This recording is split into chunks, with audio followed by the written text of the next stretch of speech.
All right, I'm Kaylee Shack, and I'm here to do my case study of Module 12, Who Should Create a Vision, our School Vision. So here's our table of contents. We're going to summarize, we're going to prioritize, we're going to evaluate, and we're going to conclude. Step 1, summarize the case. An administrator must understand the role and importance of the school's vision and mission statement. So what's happening is we have the school district Lightville who wants to build a new middle school, and we just hired Miss Susan Potter as the middle school principal. Her first task is to develop a vision and planning committee. The committee would include committee members and school stakeholders to develop philosophy, vision, and mission statement for the new middle school. So Lightville School District is a rural area which has 60% of farmer population. It has 2 buildings, K-6 elementary and a junior senior high, 7-12. The campus is sitting on 65-acre lot, and it's a site from 2 miles from the Lightville town.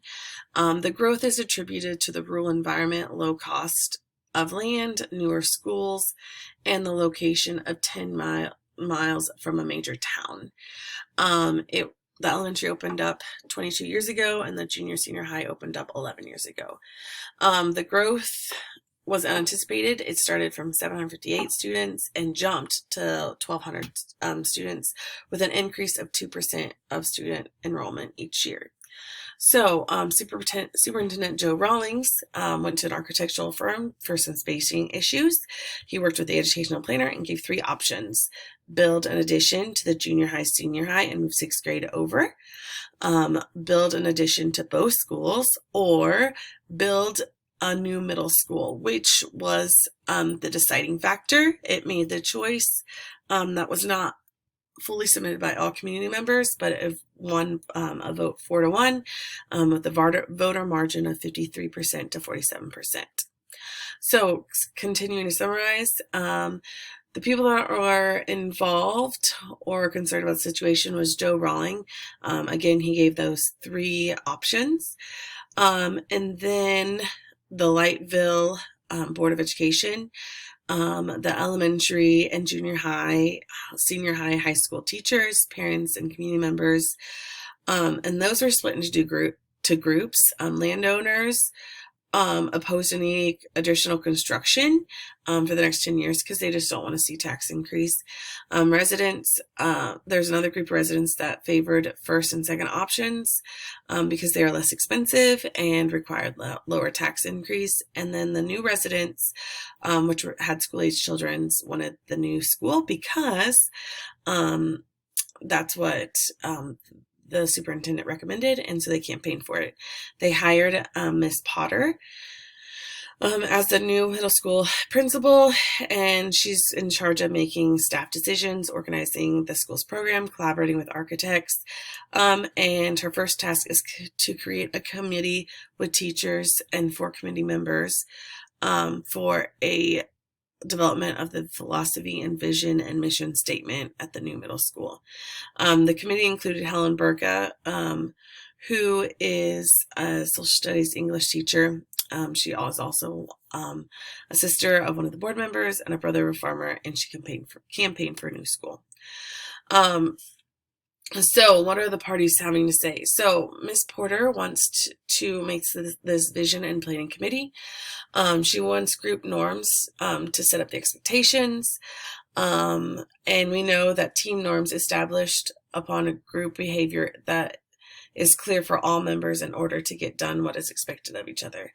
Once they're agreed upon, they can move on to committee chair. However, people don't want to vote for committee chair. They want her just to take it because she's most qualified. However, she does not agree with that. She wants to lead a democratic type of group, and so she says that she's not going to do it. So Helen steps up and takes that role. I did put in here that Helen said that Miss Potter is a visionary leader, and a visionary leader is a person who has clear ideas of how the future should look. They set out to concrete steps to bring a vision to life, and they lead a team of people in that direction. Step 2, legal and ethical issues. A leader must know their knowledge and capacity to implement the vision statement within a school setting.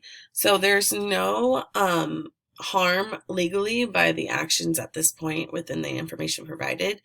The actions that Helen and Ms. Porter have do not face any laws. The situation is just basically what's the best course of action to create a philosophy, a mission, and a vision statement for a new middle school. There's no breach of contract, and there's no harassment or discriminatory issues at this point. I do want to note the ethical issues, though. Miss Burka has conflict of interest with her brother being on the board, her other brother being a farmer, her really wanting a new school, and then her taking the committee chair. I think that's something to be aware of. And then Miss Potter, there are no ethical issues at this point with her setting up her staff, her committee, and getting the philosophy, vision, and mission statement started. She says that she wants to lead a democratic leadership style, which is fine. And she just needs to get her group going in the right direction. Once she gets norms set up, these members will have expectations and understand what they need to do to utilize the streamline and get the meeting process and to reduce tension and conflicts and resentment. Right now, there's lots of conflicts because it just has never happened and they don't know exactly what needs to be done in order to get that to be taken care of. So let's continue on. Step 3 is synthesize the case. A leader must collaboratively design a school mission and vision statement that reflects the core set of values and priorities. So this is just kind of reiterating what's going on. So we're trying to create a mission and vision statement with Miss Porter, and she needs a committee to help her, but they do not want her to be the committee chair. They want her to, and they want her to develop the mission statements by herself. Step 4 is synthesize the facts. The mission and vision statements must reflect the core sets of values and priorities of the school. So synthesize the fact. People involved. We've got Miss Porter. We've got Miss Helen Burka. We've got Mr. Joe Rawlings, the 4 teachers, the 4 parents, Mr. Kelby, and the Board of Education. The place, it's taking place in Lightville School District, which is located in the rural community. And we've kind of already talked about all the information. And then we have 2 buildings that are being housed, but we are getting ready to construct the middle school. And so we need a mission, vision, and philosophy statements for them to be set up. Step 5, review and prioritize the information. So could there be conflict that could be damaging? Yes, there is possible conflict with the stakeholders because it could become toxic between the 2 parties. If Miss Potter does not stand strong in her democratic leadership style, she could be faced with retaliation from the group. That puts the power trip on her. She needs to find the sweet spot of the leadership too, because she doesn't want to have that dictatorship of my way or the highway, and then get pushed back when initiatives are trying to be implemented. It's also important with the stakeholders' outcome. So we've got Miss Potter. I want to call her Porter. I don't know why. I want to call her Potter because of Harry Potter, sorry. BOE, Mr. Rawlings, teachers and staff, parents, community members, they all have important stakes in the outcome. Has all the relevant stakeholders been consulted? Yes, they've all been talked about. They've conversed, and they've been working on getting stakeholders' opinions and trying to set up the vision, mission, and philosophy statements and get ready for implementation. Can you learn more about the situation? I feel like I could totally learn more. I feel like Miss Porter could go into getting one-on-ones and developing relationships with the committee. And that would just kind of open up the community gate, and so she could see what's going on or what they think, and it would get her engaged with the community because she's new to the community. And I think I have enough information to make a decision. I just would want to know more about her committee in general. Identify options and possible consequences. So first thing, she could do nothing, which would be not okay, because then she would basically lay out everything, and yeah, it just wouldn't be good. Second, she could find middle ground and plant the seed in developing group norms and expectations. Third, she could force the stakeholders to research mission and vision statements and make them come up with their own. And then the fourth would be that she could bypass adults and go reach out to the students. It would bring some frustration, but it would give student ownership. So, step 7, evaluate your options. Here are my options. There's more cons than pros. Basically, it's not a really good decision to do nothing, because you're letting them power trip you into doing what they want. So this would be option number 2, which is work on coming together with the committee. So I'm going to go ahead and tell you that there's more pros here than there are cons, and I believe this is the one that I will select, but you can see that here. And then evaluate options. This is a forcible push agenda, so just saying my way or the highway. Clearly there's not very many pros and more cons on that way. And then this is sorry. This is option 4, student designing. There are some good pros, but there's also some cons that kind of stop me, just because I feel like you need that community bond, and I just feel like some kids might see it as a joke, honestly, and be like, oh, I get to control the school or whatever. So probably not the best option.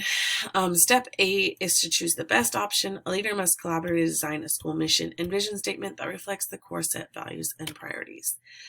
So the best option I picked was number 2. I just want to be able to develop a relationship with my staff. I'm trying to figure out where to put this. Sorry. I want to develop a relationship with my committee, and I want them to be able to, make those norms. And I put the top 10 steps in order. So that's why it kind of looks longer, but I think once we follow these top 10 steps and get justified on how our norms should be set and what we have expectations for, then we can dive into the philosophy, vision, and mission statement creation. And I just asked them to take notes of our meetings so we have documentation, and continue to educate them about the vision and mission statement creation. And that this route we would be able to have strong implementation, because we'd have more buy-in and success with school, and we'd be able to work as a team, and the positive consequences would outweigh the negative consequences. Step 9, we'd be implementing your decision. A leader must develop a comprehensive plan for communicating the mission and vision statement. So first, I would contact the superintendent, Mr. Rawlings, and just tell him, hey, this is what I'm doing. I need them to collaborate. I want them to be ownerships of this. Second, I'd schedule a meeting with the committee and work on icebreakers to build rapport. Third, I would share what's going on to build group expectations and share the reasonings of why we need group norms. Fourth, I would explain the committee that we're looking to develop a vision and mission statement, and that we need for the next 3 to 5 years, and that I want them to share 2 things that they hope to see what the school would do in the time frame, and make sure that we're documenting what's being said. Fifth, I would explain that we're going to split into groups and discuss what we came up with. I want each person to partner up with the vision and mission, and using the words that are documented from step 4. 6, I would have them work 12 15 minutes working with partner, and we'd revisit and share what was developed. 7th, we would start and discuss, create what we like and don't like, and we think what is important and not important. 8th, we'd revisit the group norms that are posted, and then we'd pick our creation, because I think that it's really important to resettle that. And then 9, we would vote for our top selections of the vision and mission statement. And then we'd share it with Mr. Rawlings and the Board of Education to get it ratified. Implementation. So complications would be people not not participating, or just not following through with their ideas, or someone taking it all over. Plan B would be to address the steps and go back through it. It's vital to get true consensus and building off the community. According to stakeholders, I know this process will take time, but I believe it's going to be highly effective, collaborative, and most ethical vision of getting it completed. So that's what I would do.